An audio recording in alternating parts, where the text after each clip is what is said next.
ایک دفعہ حضور صلی اللہ علیہ وسلم نے فرمایا کہ ہر آدمی 6000 نیکی روزانہ کما سکتا ہے، مصیبت یہ ہو گئی ہے کہ ہمارے پاس نیکی کی قدر نہیں ہے، اللہ کے وعدوں کا یقین، اللہ کی بشارتوں سے خوش ہونا یہ نہیں رہا، دنیا کو آگے کرتے ہیں، آخرت کو پیچھے کرتے ہیں، یہ بیماری لگ گئی ہے کہ دنیا کو تو آگے کیا، دنیا کو پہلے کیا، دنیا کو پہلے سمجھا، اس لیے فرمایا کہ خیر تو بہت ہے، خیر کمانے والے تھوڑے، کہ 6000 نیکی، 6000 نیکی کیسے کمائے گا؟ تو فرمایا یہ سبحان اللہ، الحمدللہ، اللہ اکبر، یہ 3 کلمے نمازوں کے بعد پڑھے جاتے، سونے سے پہلے پڑھے جاتے، تسبیحات فاطمہ اسے کہتے ہیں، حضور صلی اللہ علیہ وسلم نے فاطمہ کو یہ سکھایا تھا۔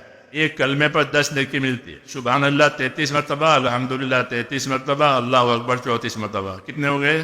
100، اور ایک کلمے پر 10 نیکی ملے گی تو کتنا ہو گیا؟ 1000 نیکی۔ فجر کے بعد پڑھا ہے تو 1000 نیکی، ظہر کے بعد 1000، عصر، مغرب، عشاء 5، اور سونے سے پہلے پڑھے تو 1000، تو 6000 نیکی ہو گئی۔ یہ سب بتایا، لیکن فرمایا اس کے کرنے والے تھوڑے ہیں۔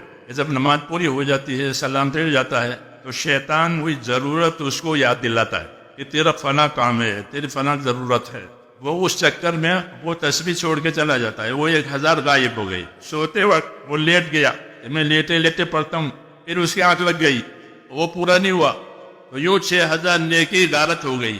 حضرت علی رضی اللہ تعالیٰ عنہ فرماتے تھے، میں نے جب سے یہ حدیث سنی، حضور صلی اللہ علیہ وسلم نے یہ حدیث پہنچائی ہے، اس وقت سے یہ تسبیحات کبھی بھی ہماری فوت نہیں ہوئی، سفر میں، حضر میں، مرض میں، کبھی بھی یہ فوت نہیں ہوئی۔ یہ اپنے ساتھیوں سے فرمایا۔ ایک آدمی نے پوچھا کہ کبھی نہیں فوت ہوئی؟ کہ نہ کبھی نہیں۔ آپ فلاں میدان میں تھے، میدان جنگ میں، اور زبردست جنگ ہو رہی تھی دین کے دشمنوں کے ساتھ، اور آپ اس میں رات دن مشغول تھے، اس میں کیا کیا تھا؟ کہ اس رات میں بھی پڑھی ہے، اس میدان جنگ میں بھی وہ میں نے یہ تسبیحات پوری کی۔ یہی اصل ہے۔